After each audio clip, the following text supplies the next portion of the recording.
Let's go, troops. Stellar Base counting on us.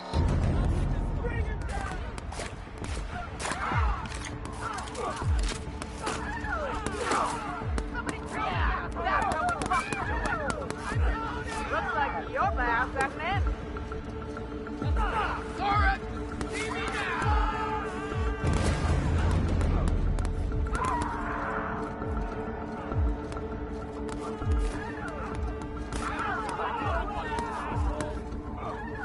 Sora can see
Well, look who it is. I'll be damned. I was prepping the studio for our announcement, and here you are as a bonus. I had heard you'd taken a mechanic under your wing. What's the matter, girl? Couldn't find actual employment? The captain's treated me right. Better than any of you bored folk ever have. I'm exactly where I want to be. Ah, I knew I smelled Monarch when you lot walked in. The stench of sulfur, depression, and desperate bravado is unmistakable. Keep talking, you'll be smelling iron. Ain't nobody so important I won't put a bullet in him. When you go off and get yourself shot, try to avoid taking one to the face. I'll want it recognizable to show to my citizens.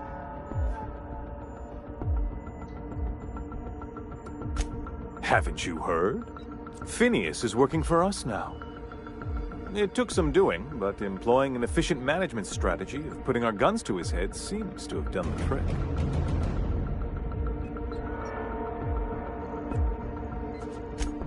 Yes, he is an extraordinarily obstinate fellow, isn't he? Fine, he isn't working for us per se. Semantics, he'll come around. But that's between us. As far as my adoring citizens will know, we've turned a dangerous crackpot into a working-class man. It's a miracle. Oh yes, go on, wake them up, add more mouths to feed. That'll solve our starvation problems. I don't know what half-baked plans that simpleton in a lab coat has been leading you through, but it's done. It's over. Let me ask you something, Captain. Have you at any point thought about not fucking up our entire society? We're helping, which is more than you can say. I'm making actual progress towards stabilization and recovery. You're just getting in the way.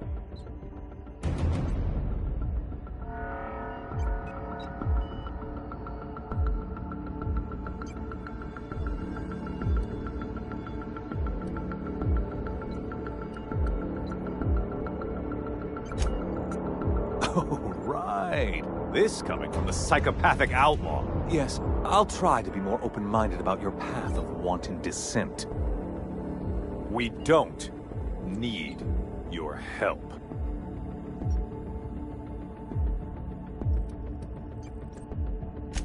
We'll have to agree to disagree on that one, Captain. Now, if you don't mind, I have to finish prepping this script.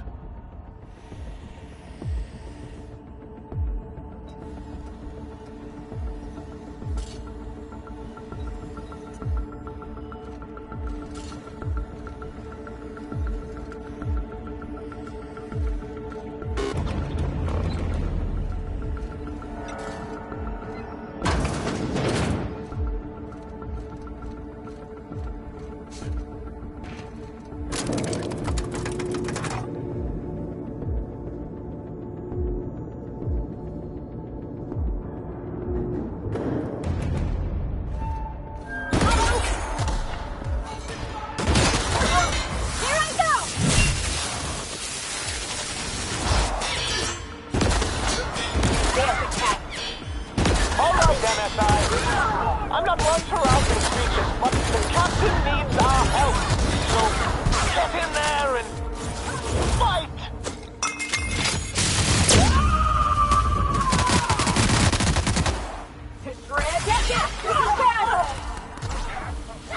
Careful, you're hurt!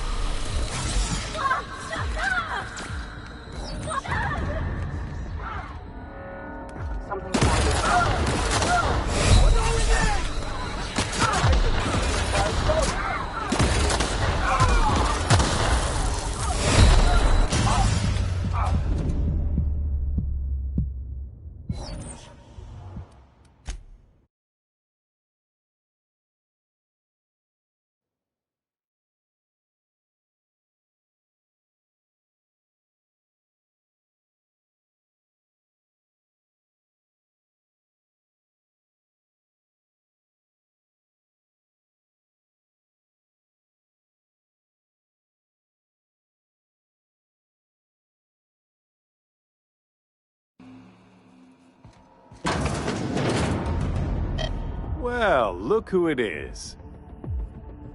I'll be damned. I was prepping the studio for our announcement, and here you are as a bonus. I had heard you'd taken a mechanic under your wing. What's the matter, girl? Couldn't find actual employment? The captain's treated me right. Better than any of you bored folk ever have. I'm exactly where I want to be. I knew I smelled Monarch when you lot walked in. The stench of sulfur, depression, and desperate bravado is unmistakable. Keep talking, and you'll be smelling iron.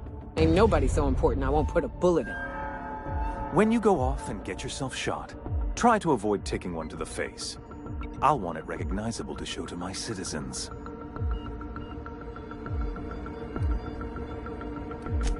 I'm not in your way, you dullard. You talk to me. You want to go die in a blaze of glory? Be my guest. Besides, I don't know what you think you're doing here, but Sophia's doing good work up there with Phineas. Your efforts will be in vain.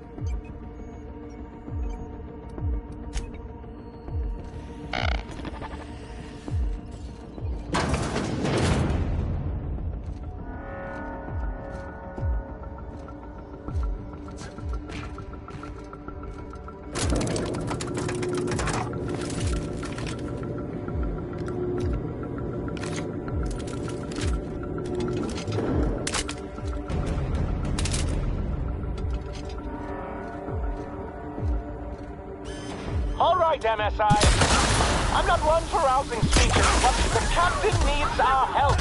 So, get in there and fight!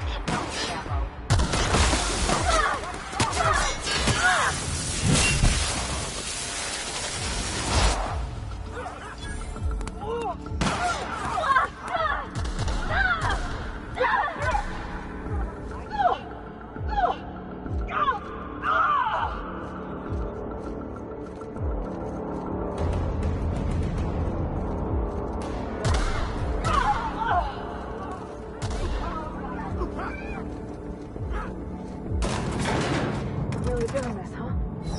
Take a breath now, folks. Once we're up there, I suspect we ain't gonna have time to stop shooting.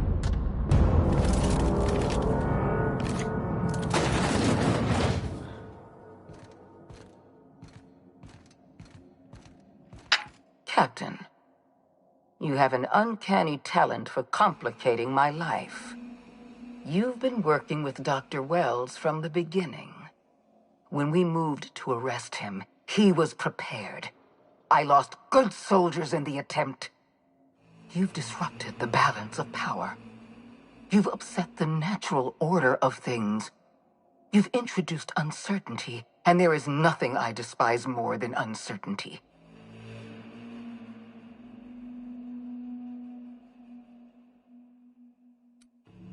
Do you imagine you're leading some grand revolutionary army? The iconoclasts and MSI have put aside their differences and attacked the prison together. I never imagined such a thing would be possible. But here we are. You're nothing but a rabble-rouser. I'm going to put an end to your little rebellion, and then I'm going to have you and your associates arrested.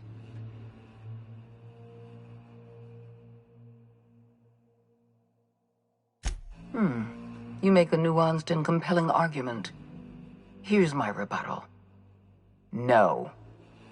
Dr. Wells is being held in my custody. His cooperation will prove invaluable, even if I have to beat it out of him. All that's left to do is put down this riot, arrest you, and then get on with the bloody business of saving this colony.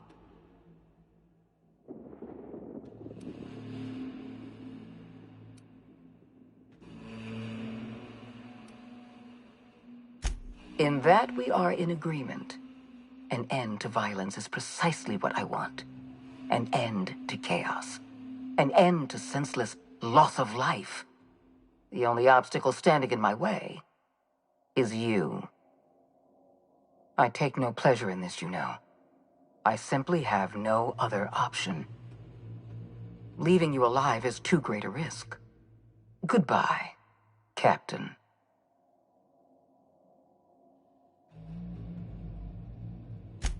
Fair enough. I'm giving you exactly one chance to parley with me.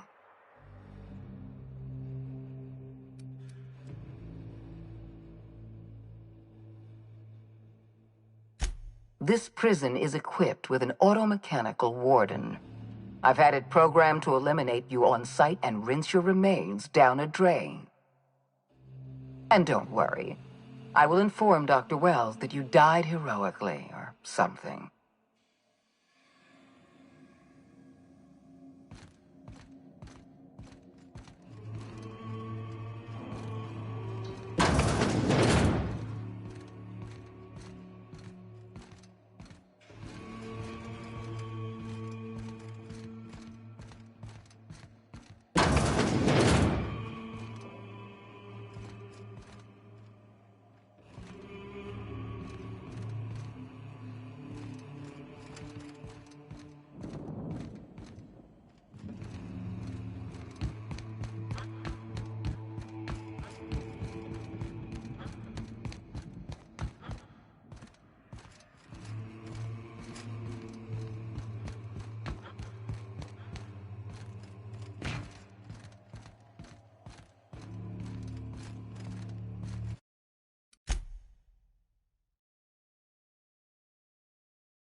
Attacking! All together!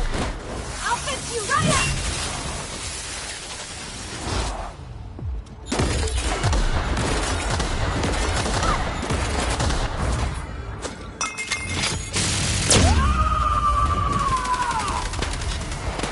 I am a soul!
You don't know how glad I am to see you. You did the right thing. Akande was a monster. Her death was much deserved, and long overdue.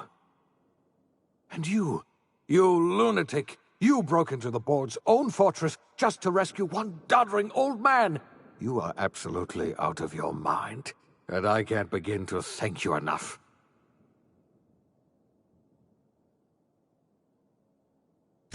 I'm all right, thanks to you. Akande wanted my cooperation. I'm quite sure she would have beaten it out of me if you hadn't arrived. You've broken the board's stranglehold on this colony, and you saved my life. But there's still so much we have yet to accomplish. You and I are going to have to work harder than ever to save Halcyon.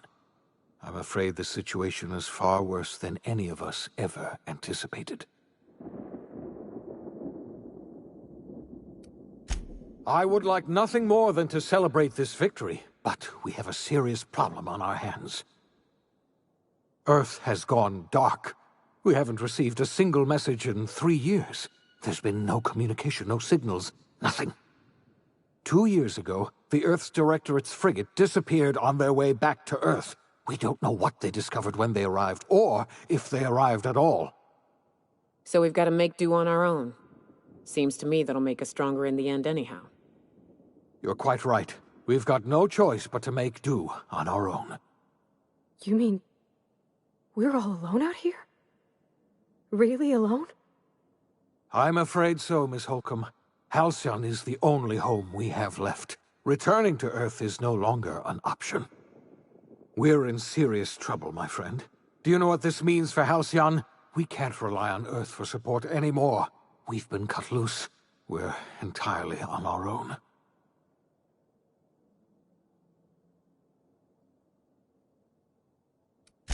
Yes, certainly. I'll help however I can.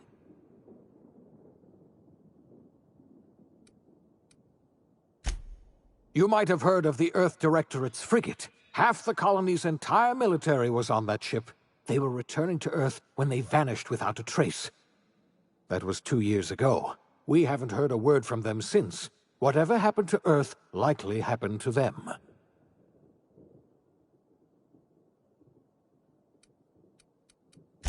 I wasn't trying to hide the truth from you, but after all you've done, I owe you an explanation. Yes, I experimented on the Hope's colonists. Each of my experiments ended in catastrophic failure. Each of my subjects died in agony. You are my first and only success. I didn't tell you about the others because I didn't want to burden you. My failures are my own to bear, not yours.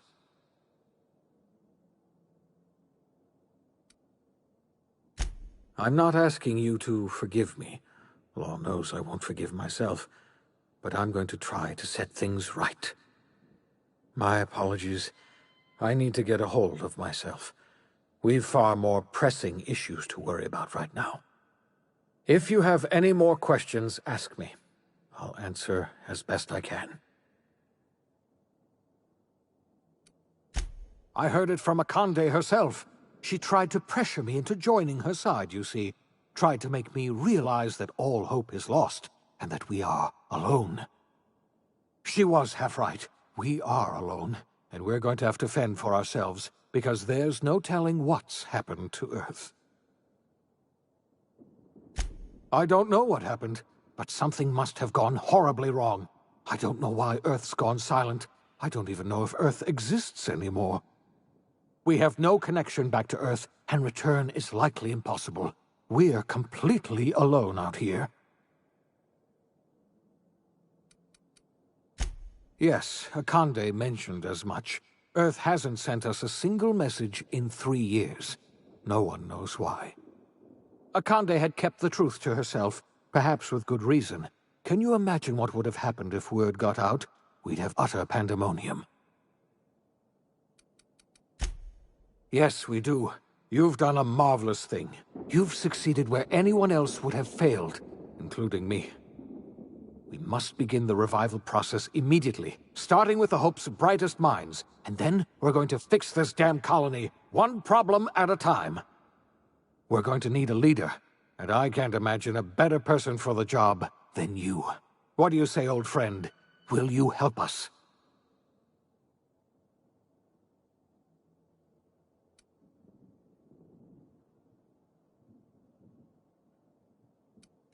You've certainly earned your freedom. Halcyon is a better place with you around. You've kept your end of our bargain. Now it's time I kept mine. I'll revive the Hope's colonists myself, and we'll get on with the business of saving this colony. You're the best thing to ever happen to Halcyon. If you want to take it upon yourself to lead this colony, you have my support. We're not a colony any longer, are we? Our last connection to Earth has been severed, and so we have been set free. Our future is uncertain, and no one knows what tomorrow holds. Exciting, isn't it?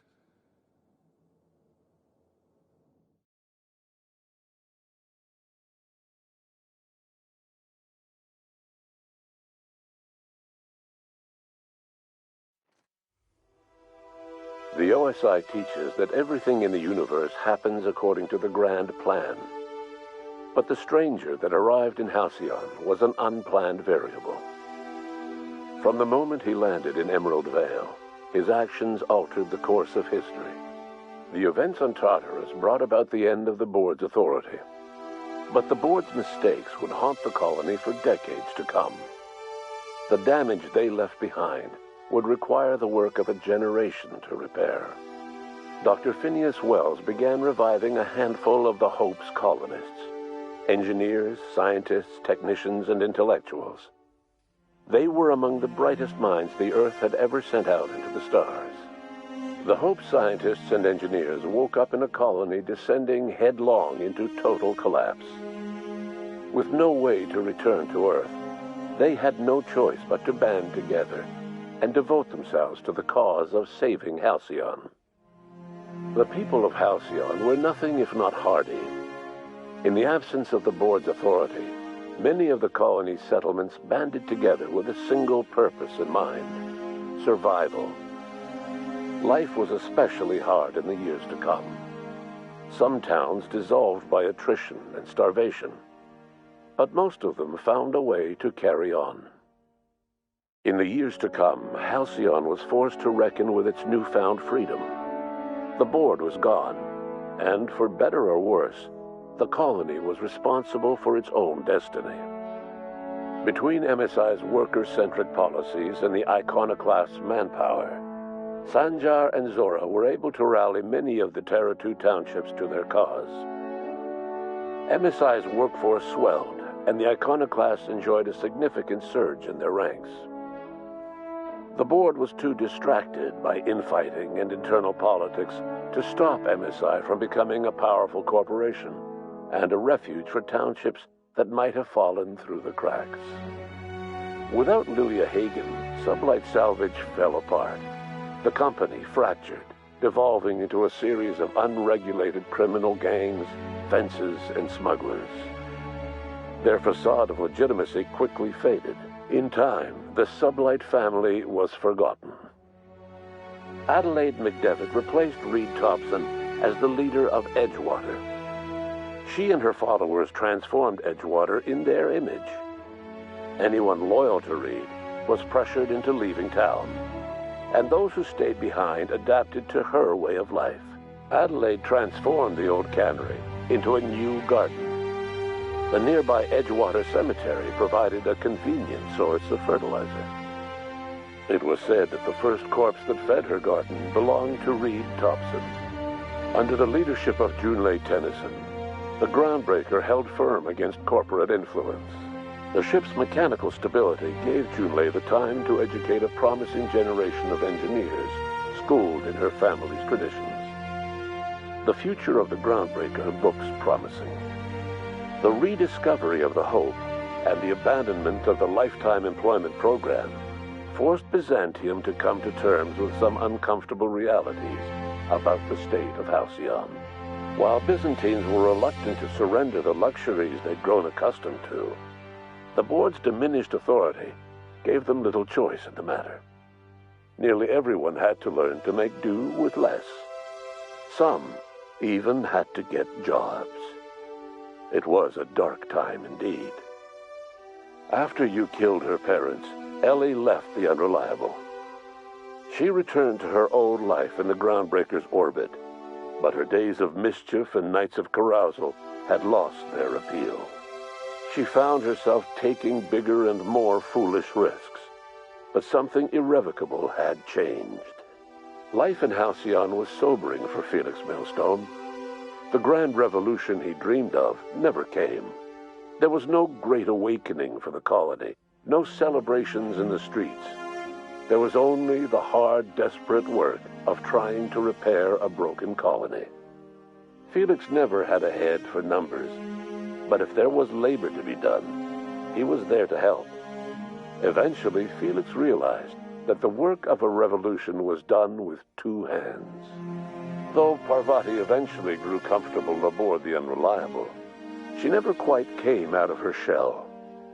She seemed to prefer the company of Ada to the crew, and she could often be found neck-deep in cables and grease, telling Ada funny stories from her childhood.